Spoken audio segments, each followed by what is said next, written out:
Sunt Lorena Lupu și vă prezint Femei cu pula mare.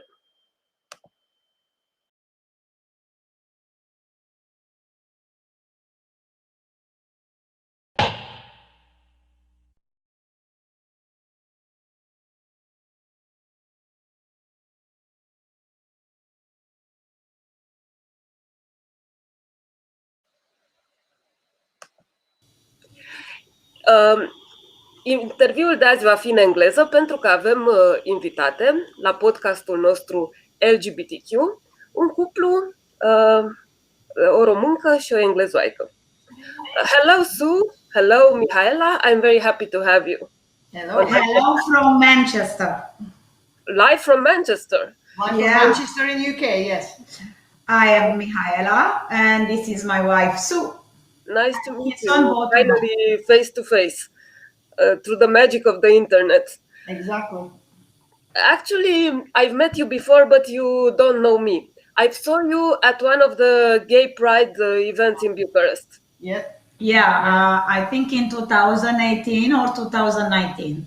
Something like that. I know I missed one of them, but one of them I walked at the march and I saw you and you seemed very happy and I remember... it's 2019, actually. I will develop for you when we get married in the year. And Accept was asking to be part of the project of Patrick with promoting a video for the Pride in 2019. So we are in front of the march. I see. Now, it's interesting because you girls, one of you was born in Romania, one of you was born in the UK, if I'm not mistaken, right? Yes. I am born in Bucharest, raised and brought up till my 49 years.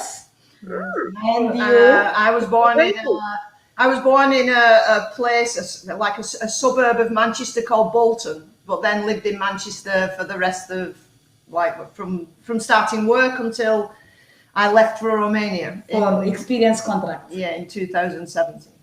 So you visited Romania and here's where you met. I came to Romania to Tell work, me the story. To live and work. I Googled jobs in the EU. But I already visited Romania. I had a very good Romanian friend who lives in Constanța, and I visited, and then you like it? I liked it, but didn't intend to come to Romania initially. I just Googled jobs in the EU, and the job that I got in Bucharest was the first one that I applied for, and I had a Skype interview and came for a face-to-face interview. And I got the job, and that's where I was for 3 years. And I met Mihaela while I was there. You've been a teacher. I was a teacher, an English teacher in a private British school. That's great. It's interesting because you were born in two very different cultures. Tell me about coming to know your identity, your orientation, and how your families accepted you. Let's make a small comparison. Do you want me to go first? Yeah, because it's okay. I knew that I was different. Let's say that was the word back in time. They're different from being probably about 9-10 years old. But back then it wasn't as accepted as it is now, and not even in the UK? Not even in the UK, because I'm 57 now. So when you think back all those years, nearly almost 50 years ago, I just knew I was different. I didn't know the word lesbian then, and I just knew I was different. I was I hung out with boys all the time. I played football and all of those kind of things. So you were the classical butch lady. Exactly. Right from then. Actually, she's been a football player, and you've been also the other. I played hockey. She played hockey till her late 45, 46. Yeah, and I played football also And you've been on the stage on Canal Manchester. Tell her about that. yeah. But it was Actually, Manchester is a city known for its football. yeah. Manchester is the best city in the UK to be LGBT. But even better than London. It's we have the gay village, where all the gay bars and restaurants are. Lots of LGBT people live there. Area, Centro Vec. Yeah. It's this size as Centro Vec in the city centre, and I was going down there onto the gay scene then, probably from being about 15, and back then we had older, for us younger butch lesbians, we had older butch lesbians who kind of were your mentor, if you like. So please walk me a bit through the acceptance. How did it come? Because you said that in the day, being queer, it was not as accepted as it is now. No, it wasn't. And my parents were very homophobic back then. And so I sort of went into the usual, okay, so I have to have a boyfriend. And even though I'd had experiences, shall we say, with girls from being about 12 years old, and then I didn't actually come out to my parents till I was about 26. I'd had 2 children by sperm donor by then. So I had, when I was 16, I had quite a long experience with a very much older lady who was 40 years old then, who taught me everything I know about being a butch lesbian. And I had my 2 children. I came out to my parents when I was 26. They didn't speak to me then for 9 years, even though they lived just down the street from me. I didn't have a relationship with them for 9 years. And my mother was the kind that, oh my goodness, it reflects very badly on me, and what will the neighbours say, and all of that kind of thing back then. That's the pattern for all Romanian mothers. But it still is in Romania now. Unfortunately, it's changed here now. I was in my 20s and into my 30s. Which was activists, over the 80s. 1980s something. When all the AIDS crisis came around, and we were all very scared for our gay friends, and it was a very tough time then, and it was, I don't know, it was very sad time as well for our gay friends. And I understand that you even lost a few friends. Yeah, of course. I lost some, but they're not really friends, are they? You know, they're not your friends. They're not your friends if they can't accept you for who you are. So I just lived my life as I wanted in the end, despite how my parents were. And eventually they came to accept, and that's all it is, even now. I mean, I've spoke to my mother on the phone today. It's acceptance now. Yes. They accept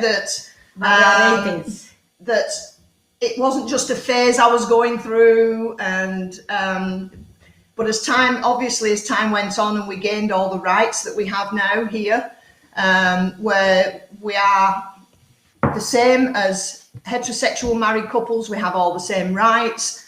As it should be.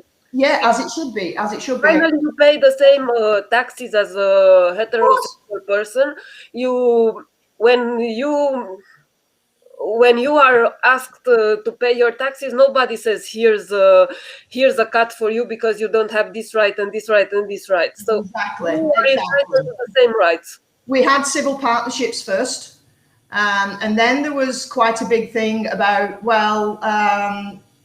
heterosexual people can't have civil partnerships, so why should LGBT have civil partnerships?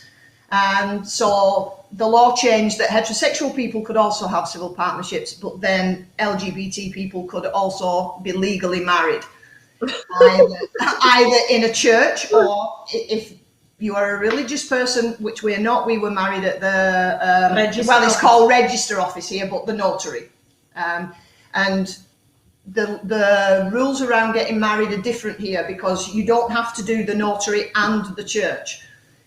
You just either the church or the notary, and that is legal from that day. Notary even a church marriage is legal in the UK? Pardon? Even a church marriage just at the church legal? Yes, just the church. Here in Romania, if you don't have the legal marriage, it's not valid. Exactly, I know. Mihaela told me. But and then Mihaela told me all about that. I was quite shocked about that because it's if you're married, you're married, and we have a marriage certificate like everybody else. But here, the big thing is that Mihaela could change her name on her passport if she was a British citizen just based on the marriage certificate. Whereas we've been through the whole thing in Romania about trying to change her name on our passport, and because our marriage is forbidden, we can't do it. Oh my God, that's horrendous. She's not allowed to do it, so... Well, that's if we want to move the subject there, the thing is, in December 2019, we talked with the Accept Teodora, that we want to change my name based on marriage certificate, which is a very legal document, as you know. Exactly, on changing my name on the ID card. And based on the ID card, as you know, you can change your passport. But that, in January, they start the whole process with those 20 families going to CEDAW for the partnership, because as you know, in the law code of family, called in Romania, you don't have even partnership for the straight people. So we tried to find a gap in the law, you make a crack and you can find things in there legally along with Justina. We went to create a precedent, yes. Yeah. We went to Monitor Official, we print there, we want to change the name on the different way that I want to change the name because I don't like this name. And she is allowing me to wear her name.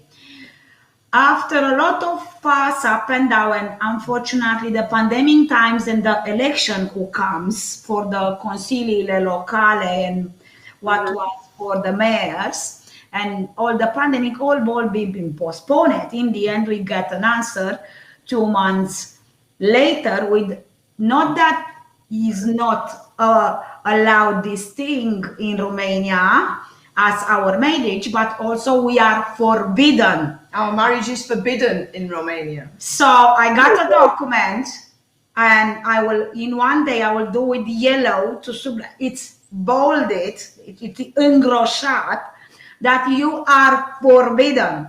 Then we have a conversation with Teodora around somewhere in August before we left Romania, that once the partnership will be gained at the CEDAW court by the Accept organization, because you will create a precedent, and winning a huge process, it's cost all the resources of Accept, and I get that.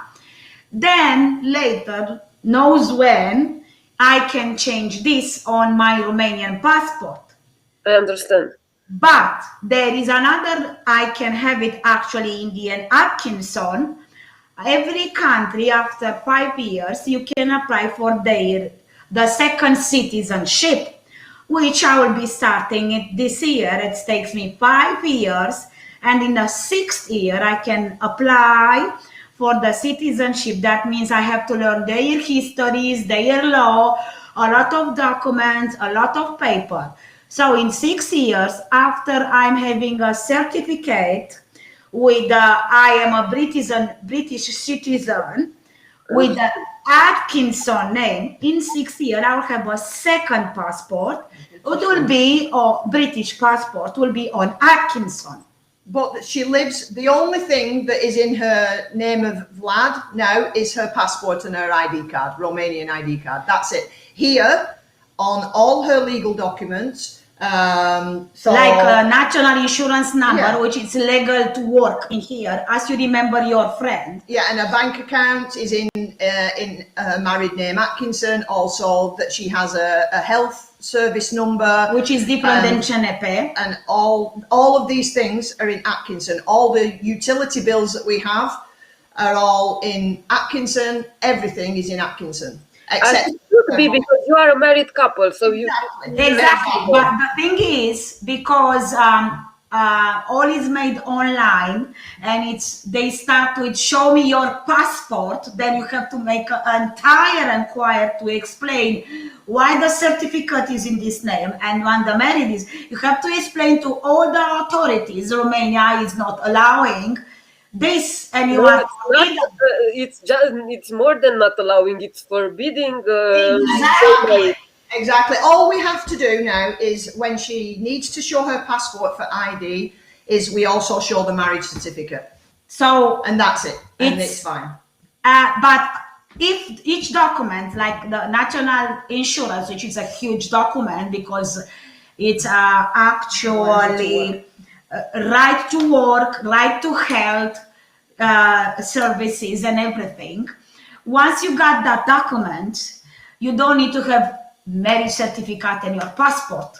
But in the end, they are asking a document with picture. So you are back again to the Romanian passport because it's your only document with picture overboard, yes, abroad. So it's a struggle. I have no driver license, so it's always constant, a fuss, a struggle. In the first year of, I have just 4 months since we are back in here, so it gets a bit on your head. It's a bit frustrating. All your nerves, I know. Yeah, I know. It's frustrating, but it's coming. It's getting there, and so that's the legal part. So all the legalities are coming, and it's just all those legalities are based on the marriage certificate, and that's it.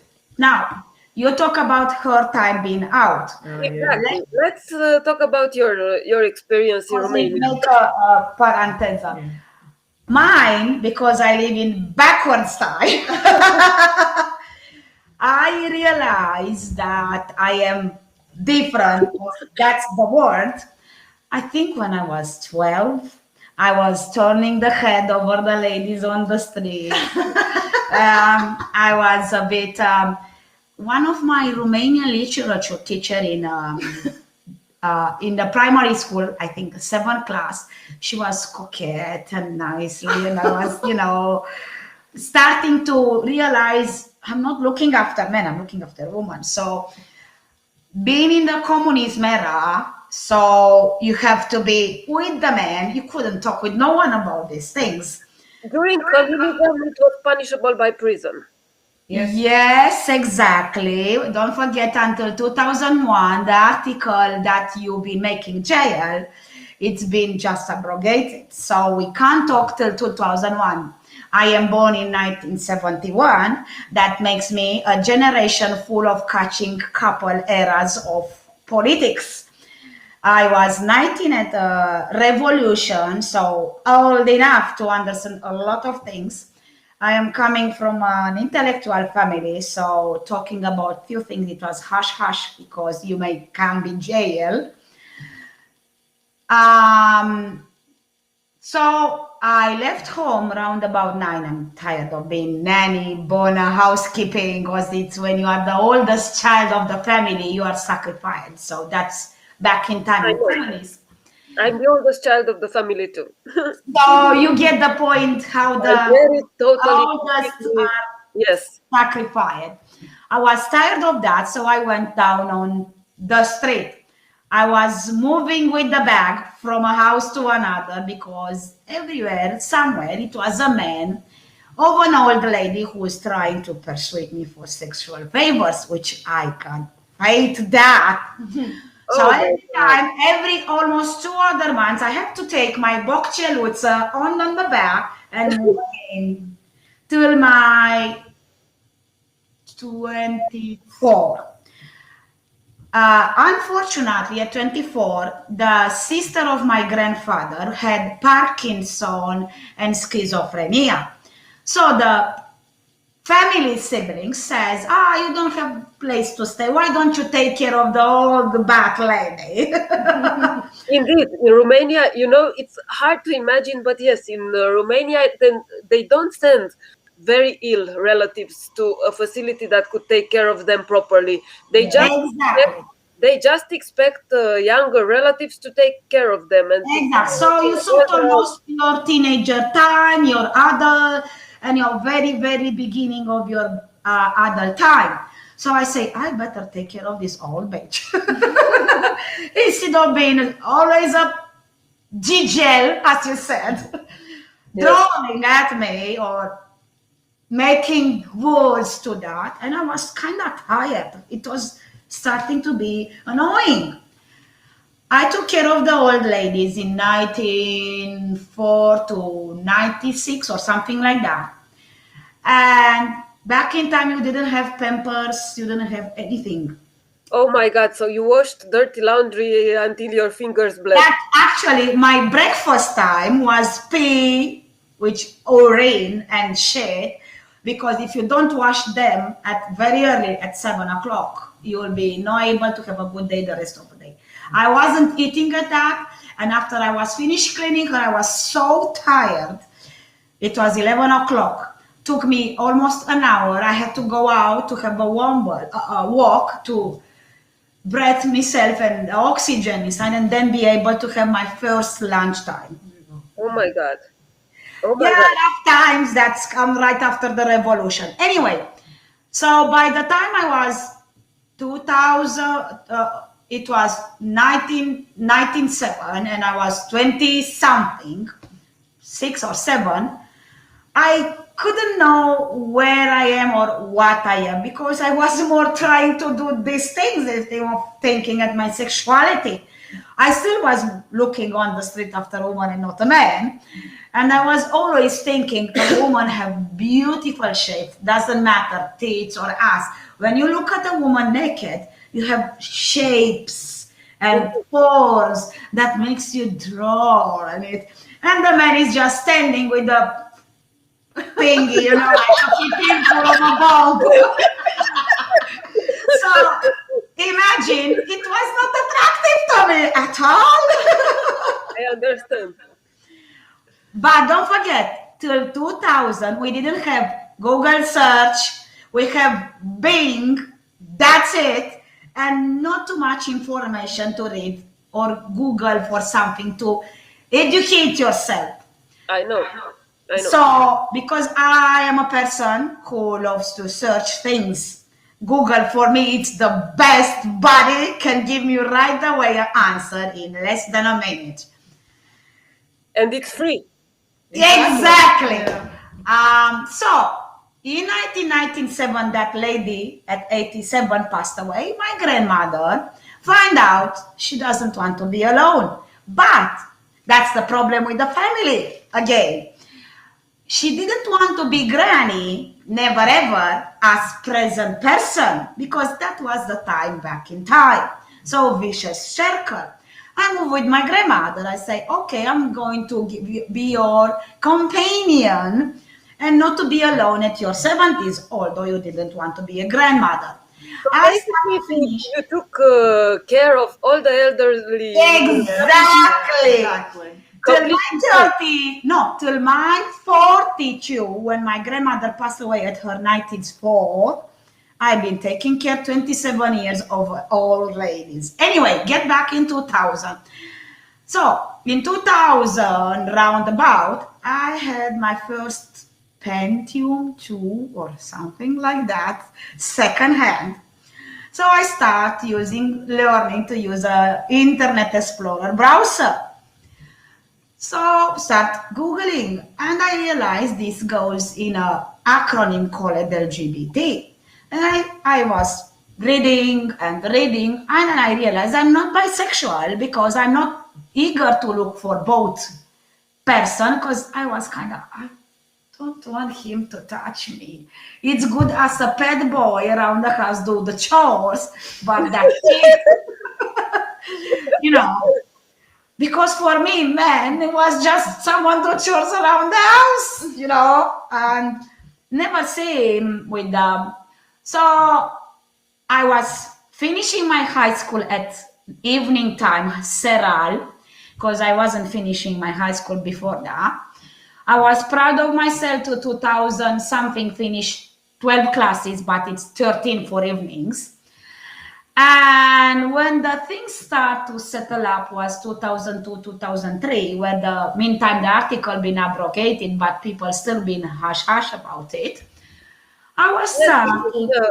Abrogating an article and canceling social shame is not the same thing. No, it took almost 10 years. I know.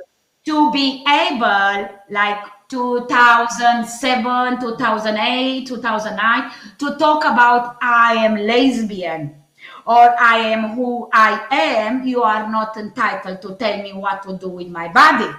Exactly. And with my life. And then comes co-workers, because I've been working in offices before being a freelancer as a dog walker or a nanny. Why aren't you getting married? Oh, you don't have a man. Why don't you give a kid? And I was explaining. Oh my God, these conversations. Yes, exactly. Makes me want to punch somebody in the face. Exactly. Get me on my nerves. So I've always said, not all the women want to have kids. They are not purpose in the life to get bred. Like... whatever everyone thinks they are. So I have started to educate around me, because not I'm just lesbian, I'm also feminist. I believe in power of empowering a woman. A woman has to be in the same position of men, liver of choices, and it's my body and I do whatever I want because I am paying for it, no one else. Correct. I am not sitting in your house. You are not feeding me. You are not paying anything of mine. And even so, you are not entitled to tell me what to do with my body. I know. Exactly. So it was easier for me, I have to say, because I've always been out to everybody. I came out to my parents at 26, but I was out to everybody else. And also, even at work, I was out, and it's never been a problem. Coming out at my parents, my father passed away. I had a conversation with my mother 2 days ago, actually. We didn't actually have to tell my parents was more on paper than being actually parents. So since I left home, I am on my own, who I am to give you what I do with my body or even my life. You are not interested who I am. You are not curious how I educate myself. What shall I tell you about this? For me, it's not important to talk with you this because you don't care about me.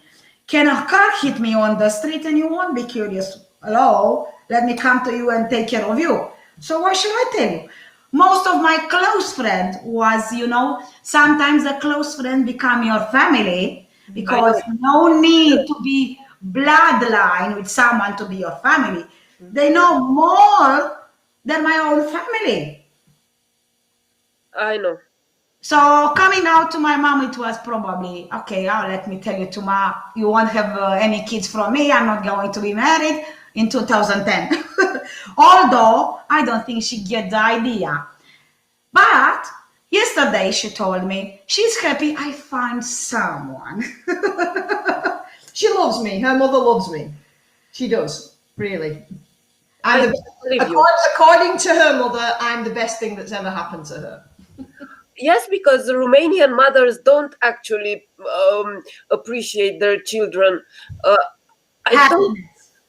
They don't appreciate them. They don't listen to them. They don't show care. They don't show understanding, and it's a cultural problem. Unfortunately, yes. And I am that kind of person. I always find an excuse for you, not you as Lorena, as in general. You are coming from a generation, it's like this and like this, and it's time, and it was time. But in the end, these things are exhausting.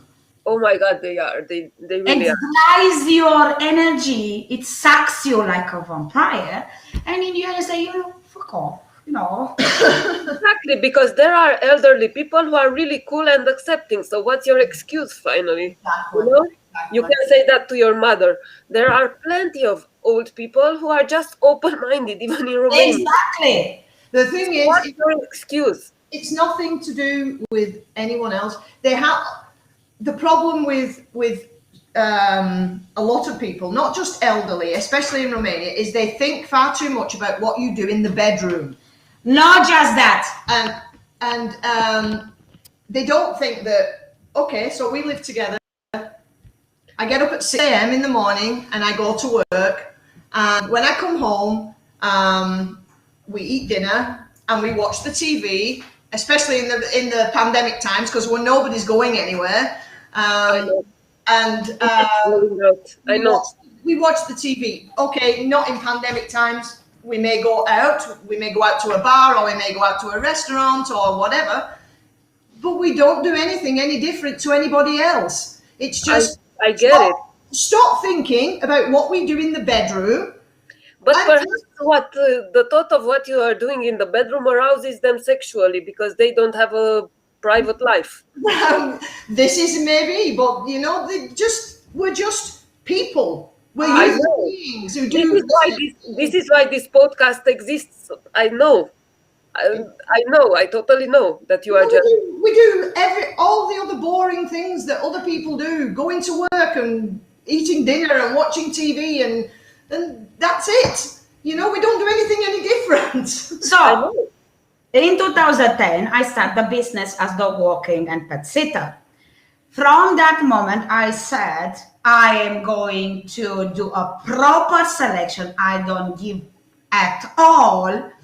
If you see me as who I am, the person who provides some services, based off I am being a lesbian. So some of them, they accept me, they are as I am. Okay, it's what it is you are, but you are giving me a good service.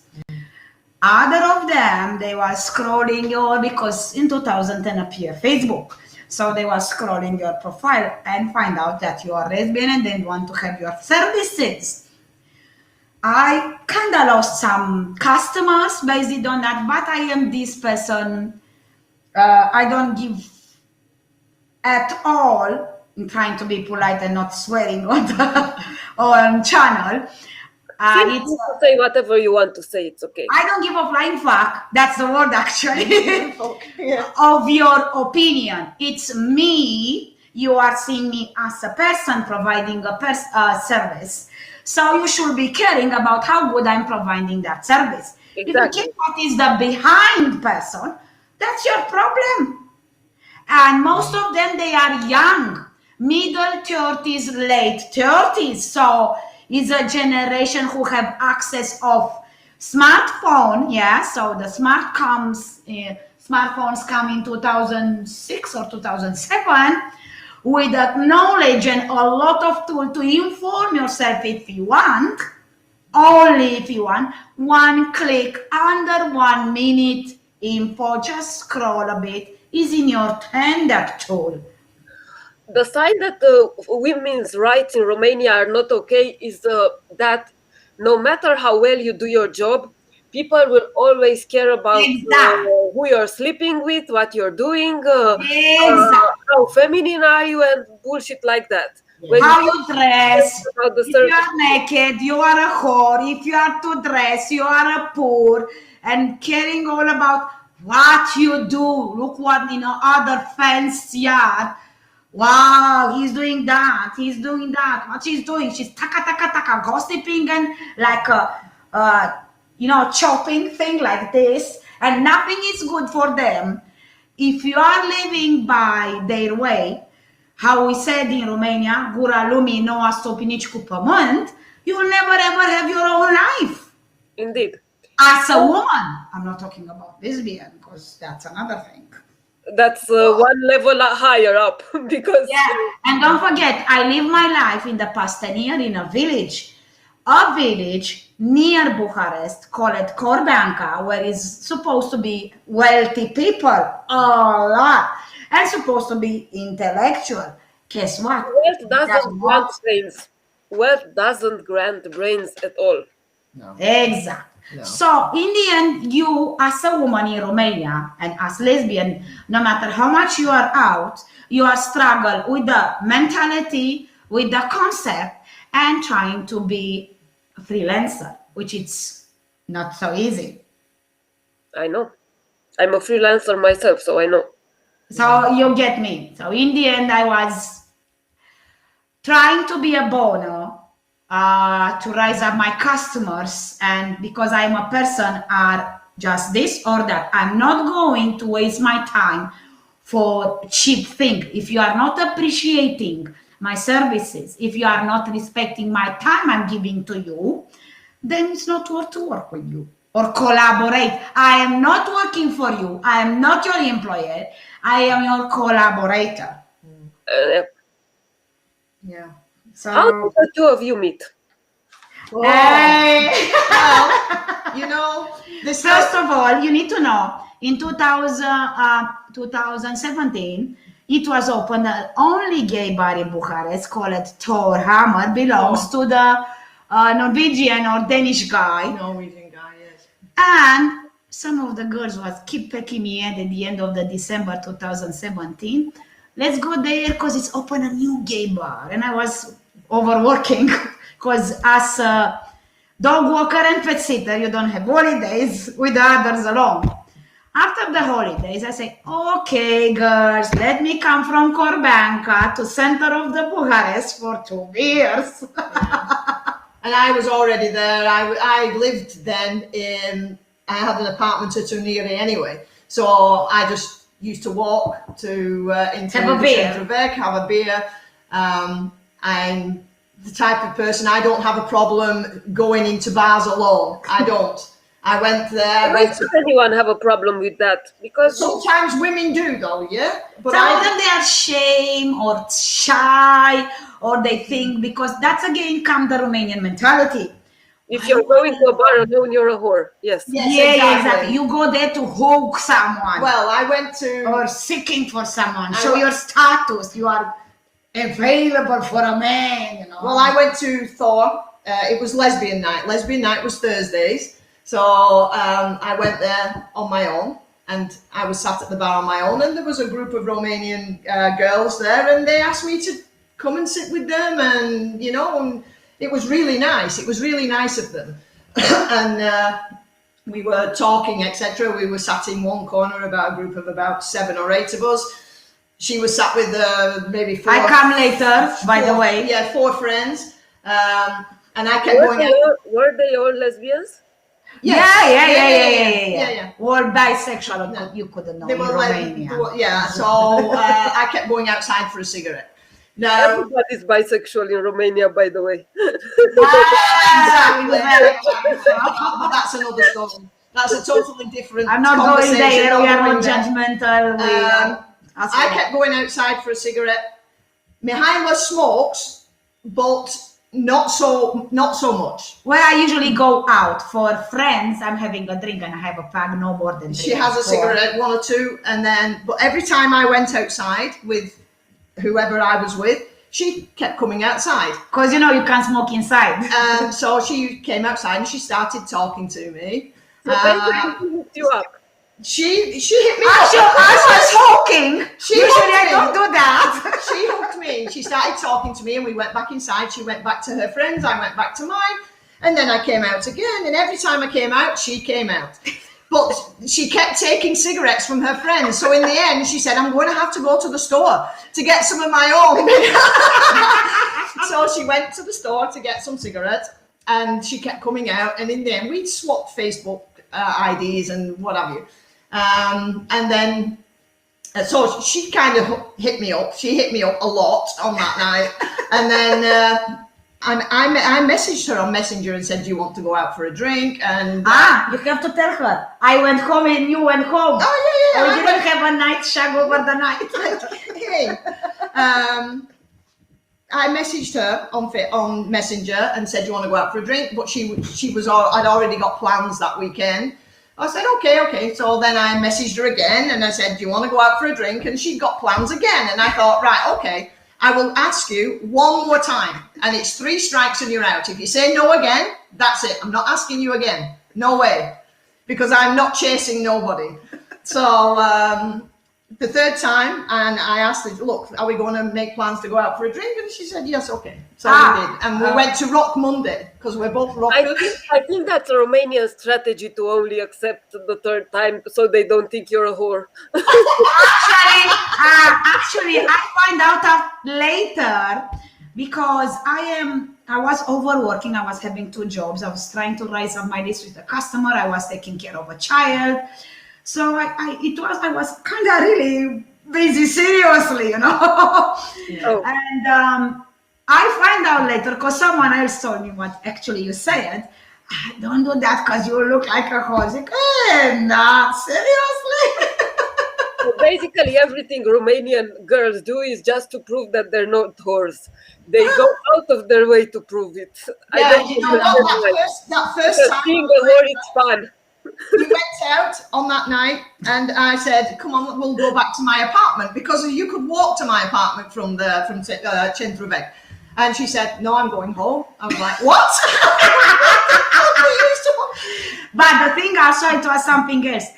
In the morning, I had to be at the kid. I was taking care at 8 o'clock. Yeah. So coming from Bucharest with no public transportation, then just the express line who dropped me at the airport, and from there have to take a taxi, wasn't my thing doing at 6 o'clock in the morning.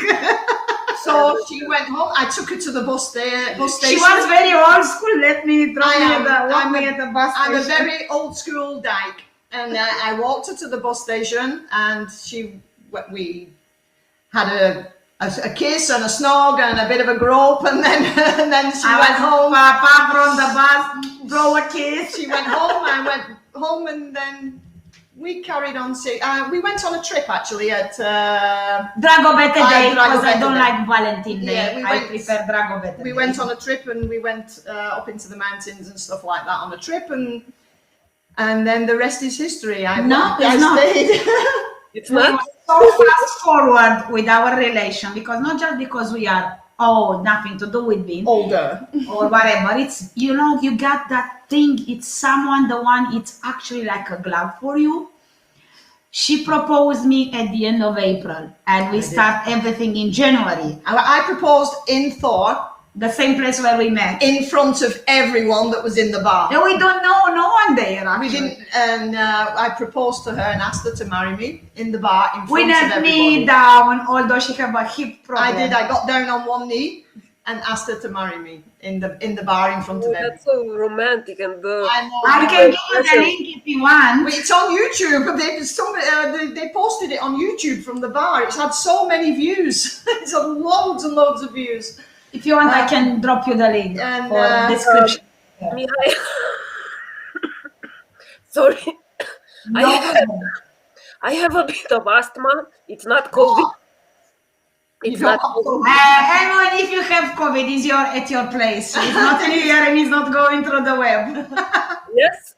Okay, go ahead, ask me. Neither to have COVID at home, but this is asthma. Mm-hmm.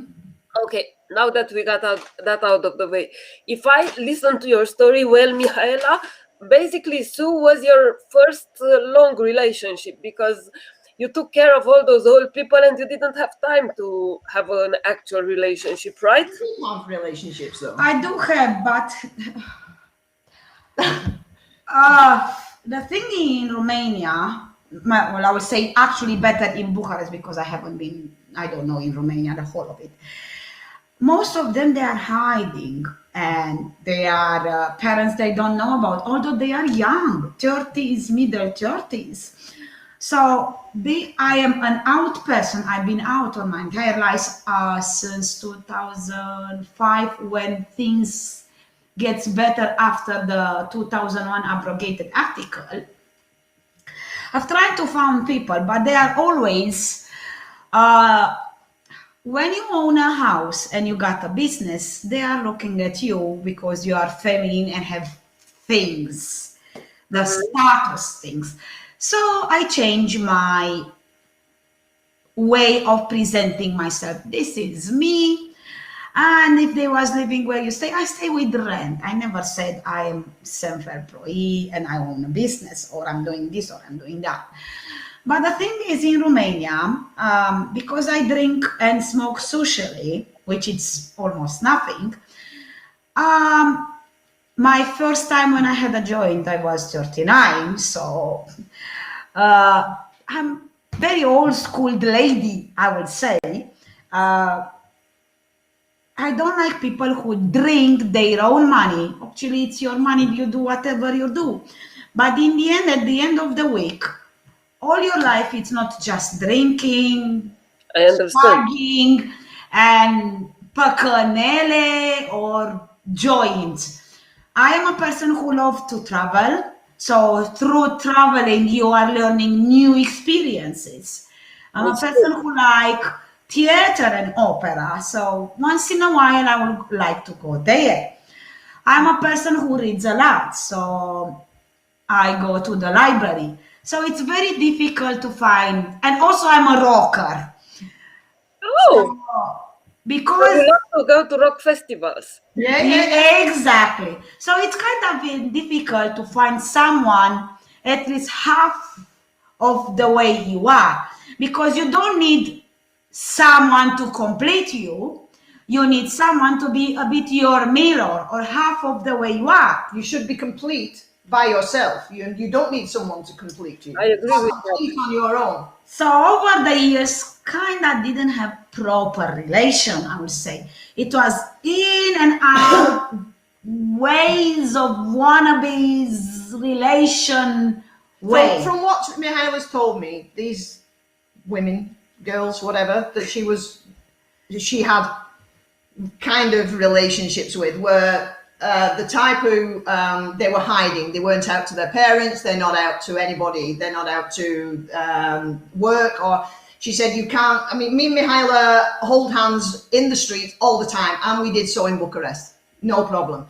But the other girls who she were with were kind of like, oh well, don't be wanting to hold my hand because people will think I'm a lesbian. People will know I'm a lesbian, and I go, oh my God, no, wow. Yes, no. She's right, because here everybody's hiding. Every letter of the rainbow is hiding. Yeah. And I was always saying, it's not enough just us, a bunch of people, a hand of people are out. We need to talk. We got so many tools that we can spread and be visible in these days from 2010 when Skype started, Facebook, WhatsApp, all the media are now streaming on the internet. So we have a lot of tools. So I was trying to tell them why you are, but I live with Ma. I can't tell to Ma what Ma will say. I can't tell my mom, my dad, my family, what will they think, what will But they were saying, my job. We can meet to have a shag if you want. But okay, I do need sex. You know what the word shag means? Sex. Shag is a word for fucking, and it's mank slang. It's a slang word in English. Shag. I know everything about slang. Yes. So it's like, let's go to a hotel. We'll book a hotel room for a shag and then finish. So my last girlfriend was like a teenager, you know? When you meet with them, go walk in the park, not holding hand, because someone might see me. That's her restaurant, and she was staying in the restaurant area. But I said, okay, let's try this one. Me. We was meeting at a hotel, because you know you can rent hotels for a day. Yes. We was having time, intimacy there for 3 hours, and then she was going home because Ma was asking, where are you? And I was saying, you know what? In these days, you can tell to your mother, you can go on a camping for photo, because she was passionate of making photography. And you can tell you go travel with your friends and you can be on weekend with me. No, because I can't lie to my mom. I don't want to lie to my mom. Exactly. And she left her in that hotel as if she was a whore. Please, because it really annoys me, these things. And in the end, okay, I did it a couple of times, but at the end, when you draw a line, you feel you are like a whore. That's Because- very humiliating and demeaning, yes. So I got my own house, but I'm staying in there because she doesn't want to travel from Bristol to Corbanca because it's 2 hours drive, yeah, with the bus or whatever. And guess what? After we spent like 3 or 4 hours together, she was leaving 9 o'clock because at end she has to be 10ish, 11, she has to be at home. What the fuck is this? I tried 1 year. Trust me. Hello, Romania. Yes, I So know. I said, that's enough. I had enough. Next friend was actually a body fuck. It was the best relation, 4 months, better than all my last previous relations supposed to be. Having a fuck friend, and that was the best.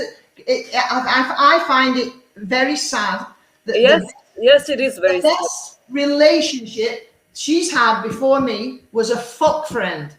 Just somebody she would see on the weekend, have sex, and not see them again all week. No, that's so. We That's was very talking, sad. chatting, whatever, but that's sad for Romania, you know. All this time you have so many things that you can be out if you want.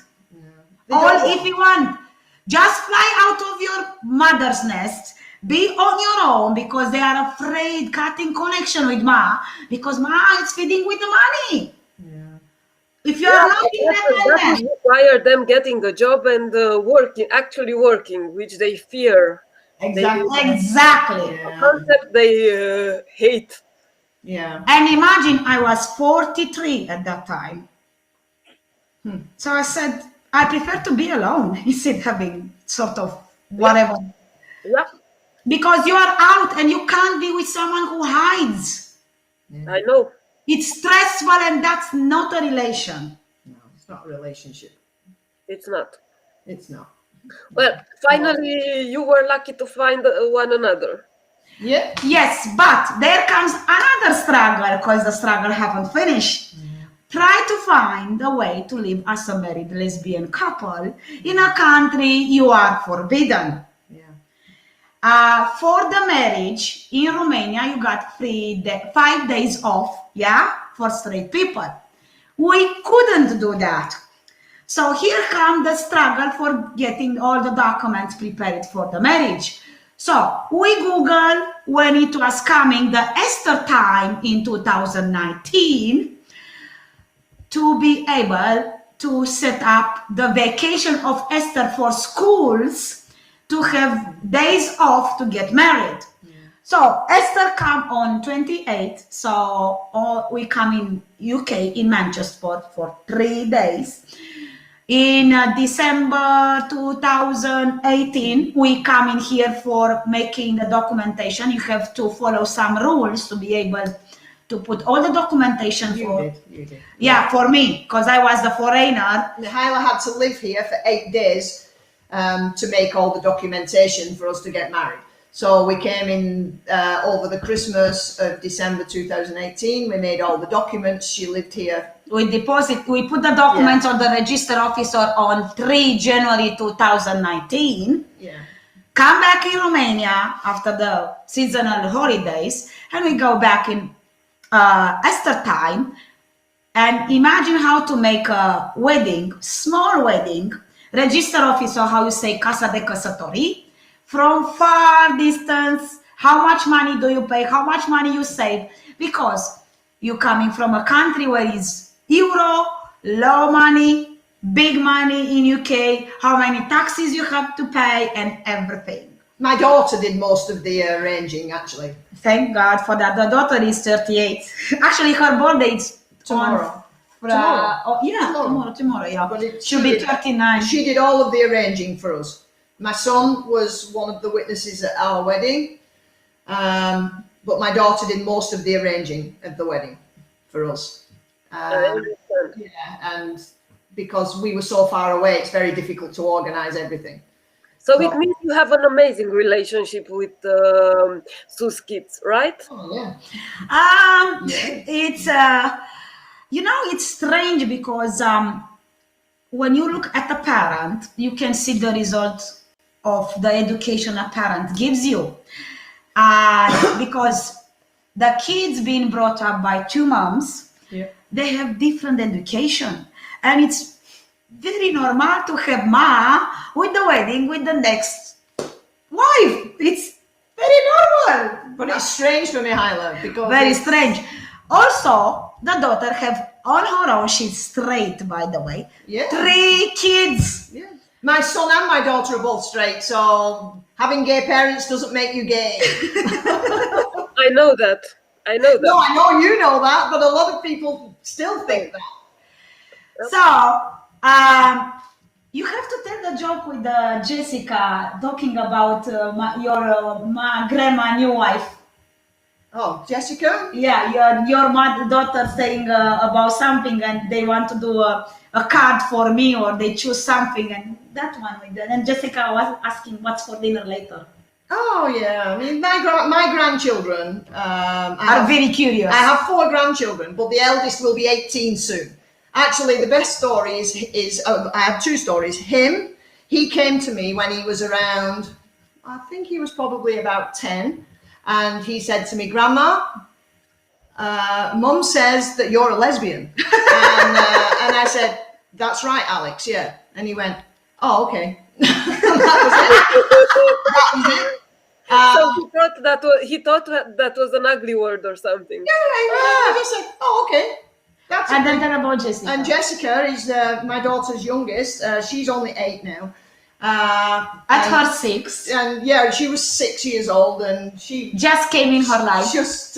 she'd just come into my life then, and she was 6, and she was asking who Mihaela was, and she said, "Oh, Mihaela is Grandma's New wife," and Jessica just said, "Oh, okay. What are we having for dinner?" That was it. It's normal. It's normal, and actually, children here are taught in school that families are made up in different ways. So, But school start here at age 5. yeah, they do. Primary school. They start primary school at 5, and they are taught that families are made up in different ways. So some children have just a mum, some have just a father, some live with their grandparents, some have 2 dads, some have 2 mums, and this is all normal. But that's for ages. And 20 years. that's so how, far. yeah, well, that is probably for about 20 years. And LGBT history is taught in schools, and part of sex education in schools here is... Which age? They're taught in primary school. Primary school, sex education, right? But in a way that is relevant for their age. I understand. And once they get into the high school and they're teenagers and they're having the different sex education, obviously, but they're also taught about LGBT sex education as well. And this is all because children who are educated are in the right way don't have prejudice. I know. And that, unfortunately, in Romania doesn't happen. You know, they don't even have sex education At full all. stop because the church says no. And this is why Romania has the highest teenage pregnancy rate in the whole of Europe. Another thing it pissed me off, by the way. But that's another story also. But, you know, it's... There, Yes, it's not statistic. you know, my grandchildren have been going to Gay Pride since they were 5. in the stroller.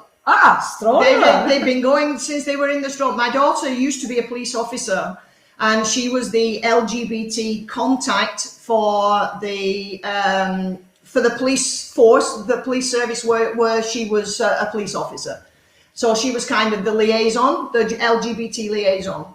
And she's been in the Pride Parade and everything like that. And her children and my sons also, he only has one, he has one son, but they've all, my children and my grandchildren have been go to Pride. They've been going to Pride since they were just in the stroller. And, you know, it's just normal. But what is normal? I mean, you can say what is normal. You know, heterosexuality isn't normal, it's just common.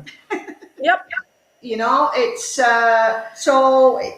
it's people love who they love, and it's nobody else's business. And if you raise your children to it doesn't matter who you love. It's nobody else's business. You love who you love, and you get married to who you want to get married to. And you go to married people. The good thing about being married is that you have all the rights. We have inheritance rights. We have the right to sign consent for each other. If medical, I work for the health service, so I have a good pension scheme. And I don't have to declare to anyone who I want my pension to go to if anything happens to me. It will automatically go to Mihaela. I understand. Yeah, so I don't have to declare that. It will automatically go to her because we're married and we're legally married. And you bring up your children, you educate your children, then there is no prejudice. I think the only prejudice that should exist is prejudice based on ignorance and cruelty. Absolutely. Children are not born prejudiced. Being prejudiced is a learned behavior. Yep. It's what they see in the house from the parents, in my opinion. Exactly. How is the LGBT community in Manchester?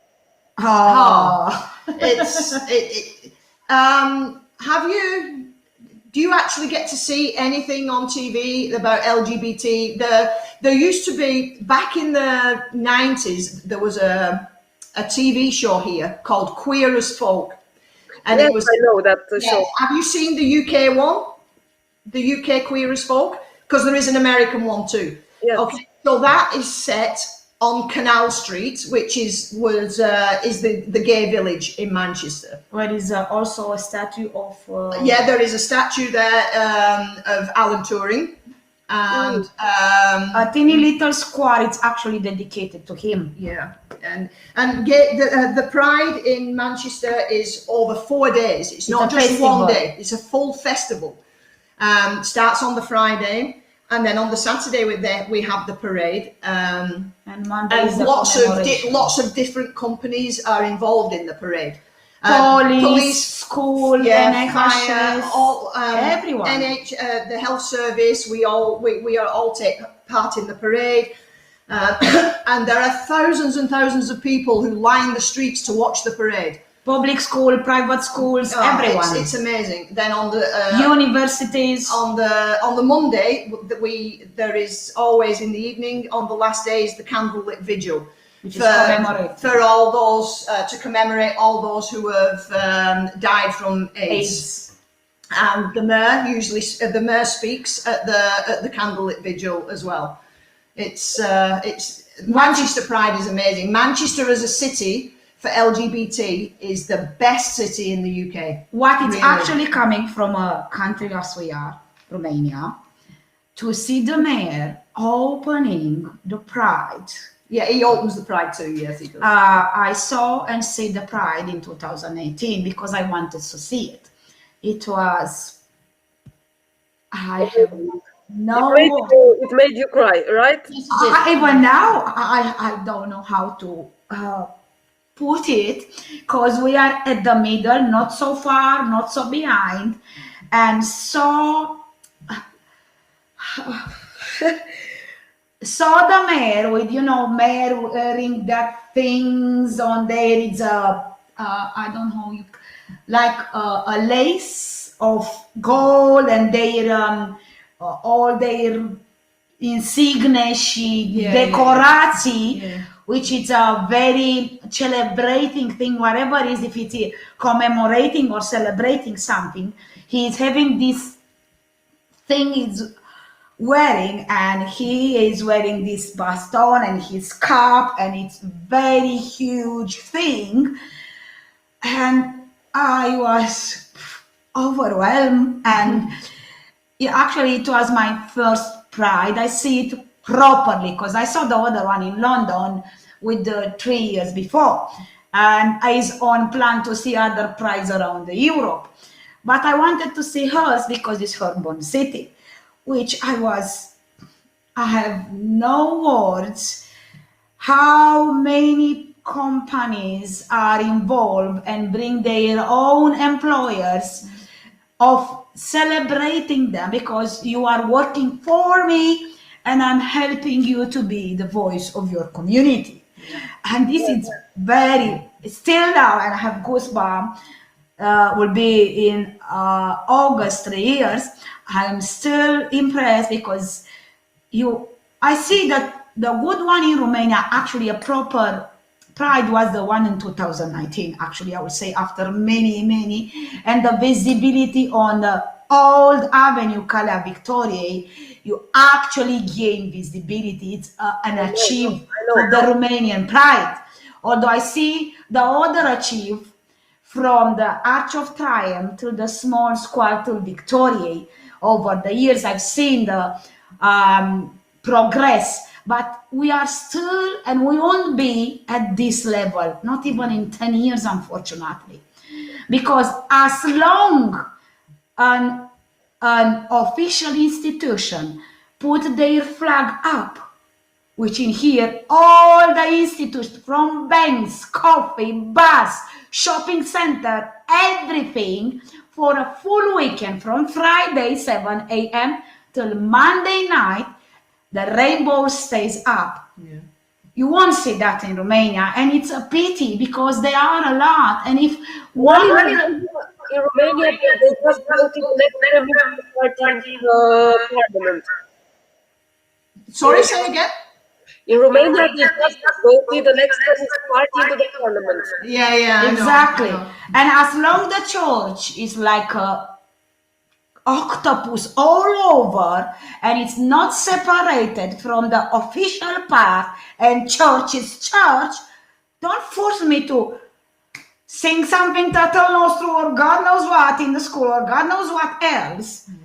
At official is official, science is science, church is church. Yep. They need to separate church and state in Romania. And as long the church is not separating, you won't see officials putting a flag up there. The parade in Manchester takes from start to finish probably 3 hours. Yeah, 3 hours, I would say. Around 3 hours from start to finish. And there are lorries, floats with people on them and drag queens and all of it. Oh, it's just amazing. It's a huge show. If you get the chance, Lorena, to come to Manchester Pride, you must do it.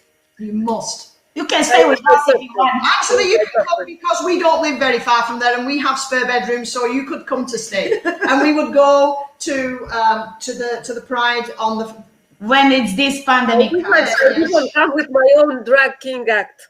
Yeah, whatever. Yeah, you could do even that. It would be great. There's and there is different parts of Pride as well. It's such a big celebration. They have what's called the main stage, and they have all the live music, acts on there. House trends. Oh yeah, whatever. Drag queens. They have a tent which is like the dance. Dance the floor. Yeah. It's too radio involved in it. There is a radio station called Gadio, and and you like it. The Gadio stage, they have bands they have Faithless and all of them kind of people, all the trance and all of that kind of things and whatever. Vibe, good thing, dancing.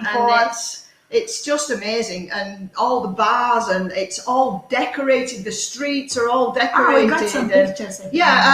Some pictures. Mihaela could send you some pictures of Canal Street and all of that kind of thing. We took a picture early in the morning when Canal Street was almost empty at 10 o'clock. Yeah, and it was...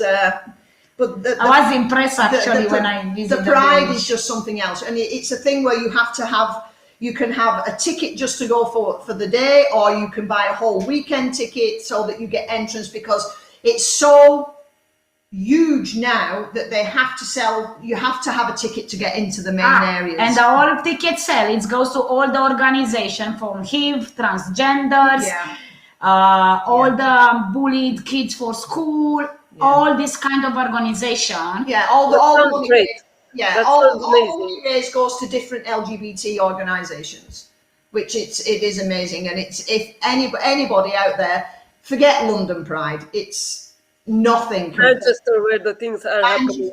Because London Pride is just one day and it's the parade and that's it. But Manchester is 4 days of festival. They have the women's stage. There's a little park next to it called Sackville Park. That's where the Alan Turing statue is, right next to Canal Street. And they have the women's area there and the women's stage where they just have all women performers.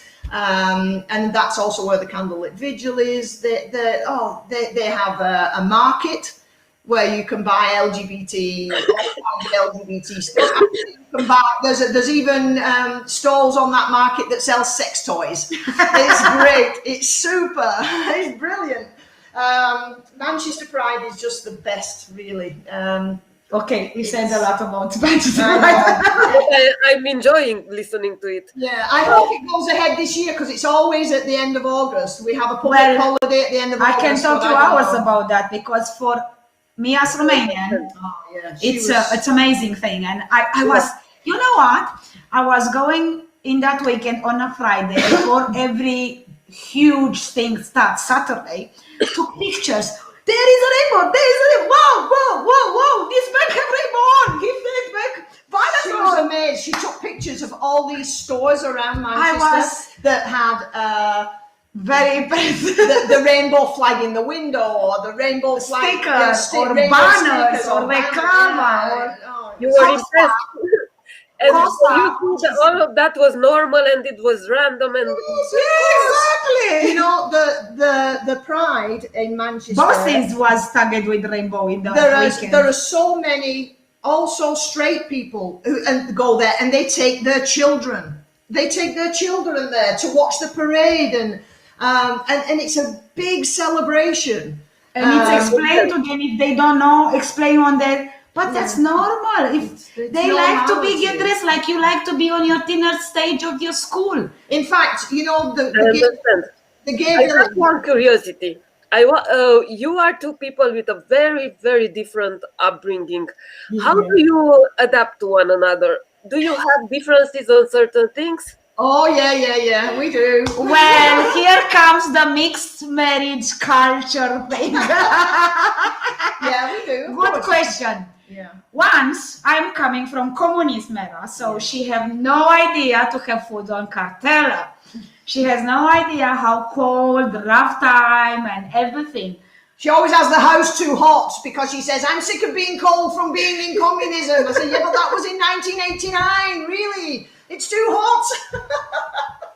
Yes, but that kind of trauma sticks with you. I know that. But there is another thing. You should kind of know, or your audience know. I don't have a Romanian mentality. Not really. I am very open person. I don't know how to judge. I will never ever judge. I am very outspoken, although I had to learn to be more soft because talking with women, being the owner of dogs or cats, you have to have a different language. I think Romanians as a cult, in general, are very direct people. So although they are very diplomatic, very soft. Whereas for me, I'm very diplomatic, but that also could come from Balkanic cultures. Part of my job as well. And I have to be diplomatic and I have to be, no matter how abusive patients are to me, I have to be nice. You know, I can't be like sometimes. You know, sometimes we have a joke and I say call her Mihaela Joica. Because I'm a person. She took her time. When it's you pronounce that really well.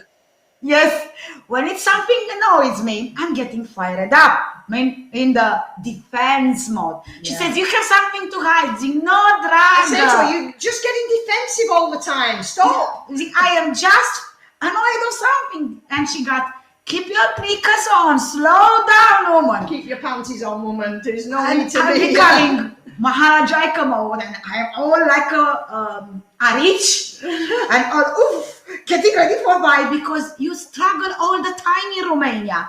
And that later... Yes, you are. You fight all the time with everybody if you want to get your point across. So Exactly. we are conditioned to enter a fight mode because this is how... this is the only way you get things solved. Here, if you try being nice, it doesn't work. You have to constantly yell at somebody. Yeah. It took her a year to understand I am not defensive because I'm handling something. It's because exactly as you said, you have to cross your point. So usually in the first year, it's settled thing between two people. But between us, it's not just settled thing. It's you are coming with your own luggage from your country where you have all the freedom you want as a gay person. Coming from a country with everything, shh, don't talk them out, oh, you have to do that, and although you are trying to be as much as be out of the box, then it comes your culture. It's not just your culture, because if I was born in 1980 or 1990, was different. But I'm coming from a culture before communism, before freedom and capitalism and democracy. So I always educate and re-educate and reinvent myself. I didn't stuck in that, how I'm missing Ceausescu time or whatever. So improving constant, and I am this person who I've been always my entire life motivated, has to be independent, because bills then don't have a break, has to be paid, and no one is paying you. So you have to work. No one is giving you a dime. I know. But and also don't forget, most of foreigners are hunted by Romanians or the East European culture mentality, Balkanic thing. They got money, and I am with this guy because he has the money. And she heard that. And I have to prove myself. I have my own business and I'm a hard-working girl. Took me 6 months. We have a lot of fuss. I don't want to pay you my bill in the house. That was on the thing in the first 10 months. I don't want to do anything in the house. I can't do it myself. I have 2 hands. Yeah, the thing coming from that is with Mihaela, she finds it very difficult to accept help. That's another thing. She is, it's all, yeah, I get she's a strong, independent woman, and so am I. But there are times, I am too, but there are times when you have to accept help, or you have to be able to ask for help. You see, Mihaela has always had this thing that if you are asking for help, it makes you weak. No, it doesn't. Being able to ask for help is actually a strength in a person, not a weakness. Indeed. You have to be able to. And I'm a nurse, okay? I'm a nurse. So people by profession. Yes, even if she is sick, she will. You don't have to put your nurse mode on. Because we consider a button on and off. Yeah, because she doesn't want. She finds it difficult to accept help at all, ever.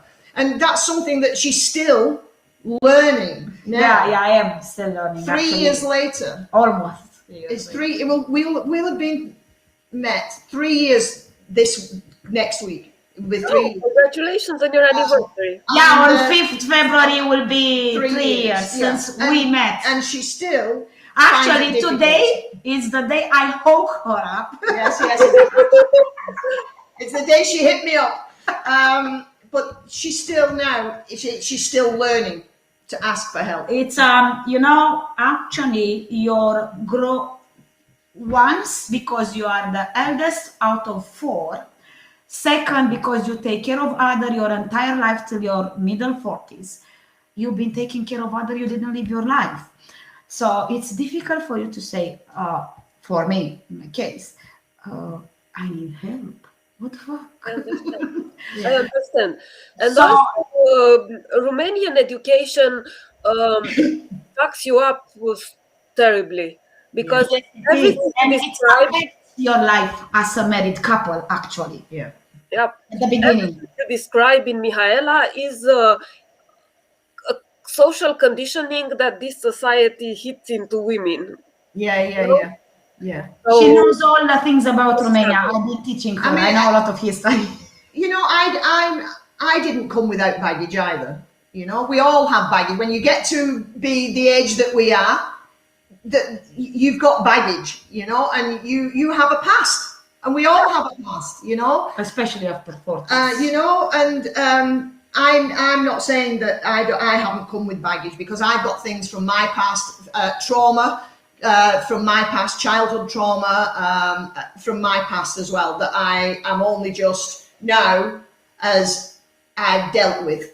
Yes, but that's family problem again.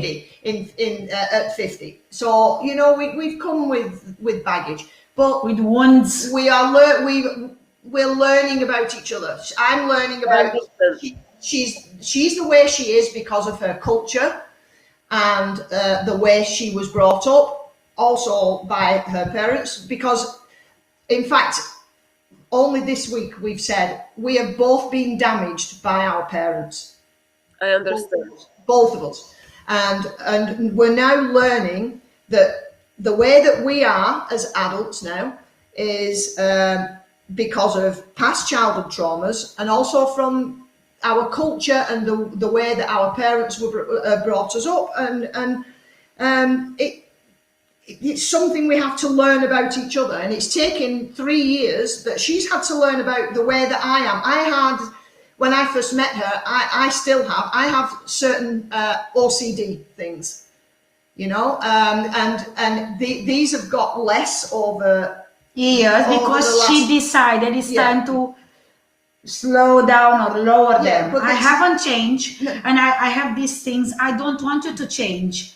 It's you if you want, or if you consider it's time to make a change. Something, you know, when you yourself. For yourself. But when you become a couple, there's a word called compromise. And you do have to change some of the things that you do. I understand, and I know. Yeah, you have to change some of the ways that you are, if the way that you are is not conducive to a good relationship. Yeah. You know, and that's not. I'm not changing myself for you. That's not that. It's not changing yourself for someone. It's changing the way that you are, because it makes your relationship stronger and better. And I've changed. I know I've changed as a person in the 3 years since I met Mihaela. I know I have. I changed it too. I learned to say I need help. She has, actually. She has. It's a huge thing. She has learned that, even though sometimes she still finds it difficult. She has learned to say. Maybe she finally found someone she can rely on, because, you know, exactly, finding someone you can rely on, it's tough. Exactly. Yeah. I also learned in these 3 years how it is to have a proper relation with someone who is your mirror, out as you, and you can do. How beautiful is this freedom of both person being out? Yeah, it's a food for soul and mind. For me, I've had long relationships before. I mean, my longest relationship was 15 years. The one you got the kids. Yeah, and the one she got the kids, actually. Yeah, and but it's so being in a relationship is not like being two single people who live in the same house. That's not being in a relationship, you know. So in a way, that's something Mihaela's had to learn, because she's not had a relationship, if you like, you know, before, because they were not relationships. But it's something that's difficult to learn, but we're doing this thing together. And you also learn that not you will do all the packages, getting all the jobs. Because previously, I'm also one of those people that I do everything for myself. I don't need anybody to do anything for me. I can do it all. But so now I've had to learn that, you know what, Mihaela can do some of those things. I am good, and I had to. Yes, your responsibilities. Yes. Yeah. You know, I mean, at the moment, because of this whole situation, Mihaela is at home and I'm at work, and that's difficult for her. Because she's not that type of a person. She's a person who needs to work and etc. Not a housewife. No, she's not a housewife. No, will never ever be. No, but she is a person. She's a better cook than me, for definitely. Thank you. So I go to work. I leave at before 7 every day, and I get home maybe around 5. And So because she's home all day, she cooks. But that's not a role thing because I'm a butch diet, so I'm not doing the cooking. No, it's nothing to do with that. It's just that she has the opportunity. And she cooks in the weekend. I cook at the weekend. Do breakfast also. Yeah, it so I do me a that. bit. And just because she's the feminine part of this relationship, it's like she doesn't mean that she does all the chores in the house and the cleaning and stuff like that. In fact, I'm more of a cleaner because that's also part of my OCD, which I've also had to calm down a bit with that. But, need to control things in the way, and I say, okay, do your thing. What do you like to cook, Mihaela? Well, what do you like to cook? I like some Romanian foods, although she loves them. I do. She's vegetarian, so all the food has been no sarmale. So no sarmale. You can do sarmale with carrots, mushrooms, and mushrooms. I just don't like sarmale. No. I don't like it. Okay. The thing is, she doesn't like foaie de varză rulată și umplută. I understand. Nu-i place. I understand. Then just eat spring rolls, because spring rolls are basically sarmale, but not stuffed in cabbage, but stuffed in pastry. But she likes to cook. She cooks. Hold on a second. What I like to cook. One of the things she really, really loves it. Salată orientală. Oh my God, that's amazing. Oh, yes. That's so delicious. Și dacă se poate, every day, Monday to Sunday, fasole. I love fasole. I don't know about that. I don't know. Asha, then what else? Do you remember those type of potatoes boiled and then you deep fry some onion? It's kind of like țărănești. Yeah. She really loves them. Oh my gosh. They are delicious. I like salată de vinete. Salată de vinete. She likes mămăligă with smântână. Oh, you're a vegetarian, because I was just thinking Zakushka. That will be one of the things you'll be missing in here, actually. Yeah, zakushka. The first thing I made in here, and I come with it from Romania in my all my things, I bring it and I paid around about €1,000 to bring them my things. I brought 2 big boxes with all the condiments, mirodeni, mălai, o pungă mare de mălai de 1 kilogram. So, in self-izolare, because you have to do self-izolare, I was asking her daughter to bring me sour cream. And I said, don't tell to your mom. And I say, what do you need for? I want to make your mother a surprise because she doesn't know what's in the box. And I make her mămăligă in 3 days after self-isolation. Yeah. She was so impressed. I made mămăligă. It's delicious. It really is. And ciorba. Actually, she's making ciorba tomorrow. Yeah, ciorba. She likes jarzabat of ciorba. Here are the Polish shops. They are almost similar like Romanian shops. So they have borscht. So I can do a better great ciorba. When we moved from Romania to UK, she says, do not leave the pot of ciorba in here. Take it with us. The big I find it a normal decision. That's a normal decision. And she said, because we're renting out the house over there, she said, do you think I should leave this pot for the tenants? I said, no, don't you dare. You take the ciorba pot. What else you like? Oh, I like all sorts of Romanian stuff. I'm just not a meat eater. That's the thing. So I don't like meat or anything like those kind of things. So, but I don't also like what is sort of carne tocată. Never like it. I don't like stuffed pepper or stuffed tomatoes. I don't like ifteluțe. I like stuffed tomato. With meat. Oh no, with rice and vegetables is good. And stuffed peppers also I like. Yes, but we talk about meat. Yeah, so no, not meat. No. I made, the French cartofi franțuzești? Yeah, French fries. I did for the first time. She didn't know about it. Say, why you didn't make this in 3 years? Like, I don't put all my menu on the table. She's very good at improvising when we don't have when we haven't been shopping and That's also a result of communism, because I know that my mother didn't find the ingredients she wanted, so she needed to improvise all the time. Yeah. You know, because Ceausescu time and being raised and brought up in Bucharest, where you are on cartela, you have to learn the skills. Yeah, and she does have it. She does. And guess what? I've been starting cooking at my 13. So from my 13, I've been an adult all my life. She is a good cook, though, I have to say. And because rough time and pandemic and obviously just one job, you have to improvise thing. Yeah. So I always do.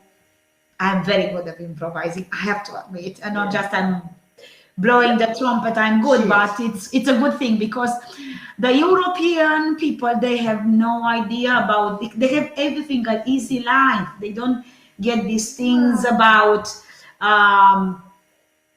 essential stuff, you know.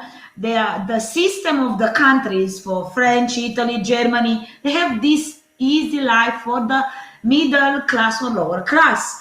Yep. But in Romania, unfortunately, even middle class, you still have to struggle with things. The essential food, which is also meat for who eat meat, it's expensive in Romania. Very expensive. And all the foods are expensive. Vegetables are expensive. Fruit are expensive. So, yeah. And don't forget, when it comes for who keep post before Christmas and before Easter, all the prices blooms. Yeah. Also, I find it very interesting that for the same price bracket, you buy better foreign wines than wines produced in our country. So it's unbelievable that even with the price of transportation, foreign wine is better at the same price. Yeah. So I don't know why food costs so much in our country, but it's unbelievable. Maybe because we are very hungry. But you know, about going back to it, isn't easy being in a marriage that is two different cultures. No, it's not easy. It's not easy. The first 2 years are the rough ones. It's not been rough, but it's been a learning curve for both of us. Yeah.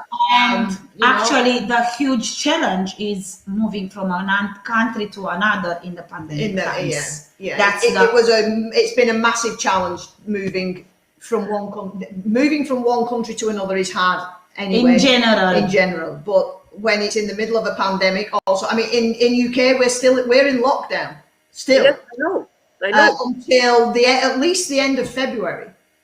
Actually, it's been talking for about 10 March. No, the school will go back. They think at the moment around the 8th of March, but we're in lockdown. I only go to work because I'm an essential key worker. Whereas, supermarkets are open, but non-essential places are not open still, and they won't be until maybe at least the end of February. So it's a very difficult time for everyone, but we are not bored. We have no time to get bored. We're learning. We're still learning about each other. But I think even that is normal in any relationship. I think you're learning about each other all the time. But when you're from different cultures, sometimes I have to step back and think, she's like that, she's being like that, or has that view of something because of her past, or because of her relationship with her parents, or because she was 19 before communism ended. And I'm a very laid back person. I'm not one who gets fired up very easily. Which is a good thing in a relation. One fired and one laid back. Because if both are fired, that won't be a good thing. I can be, and I have been, but it takes a lot to get me to that stage. Whereas with her and I, we have, I said about the joke with Mihaela Atkinson. Okay, so when she starts like that, I just say, okay, have your show. And, what other Romanian words do you know, Sue?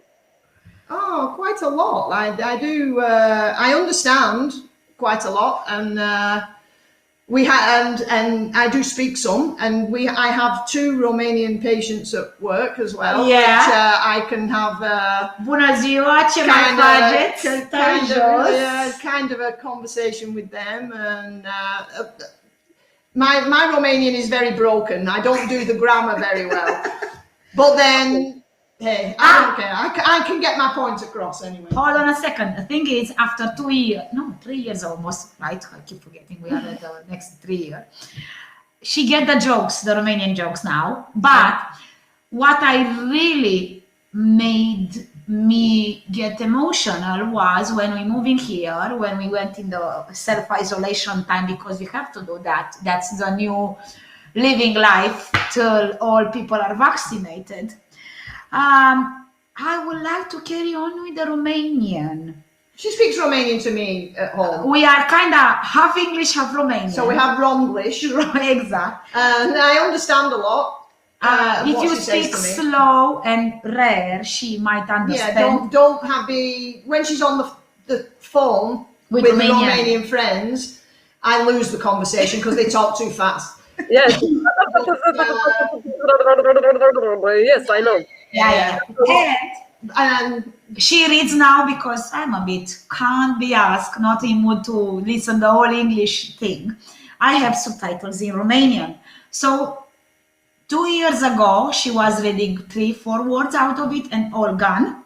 Now she can read all proposition, and rarely she asks me what that means. That's great. I know. I'm better reading. Yeah, of course. It's much easier. And Romanian. But I'm very proud of her. She stuck with when she told me through the messenger on her break, I have a Romanian patient. Hey, did you speak with her in România? Da!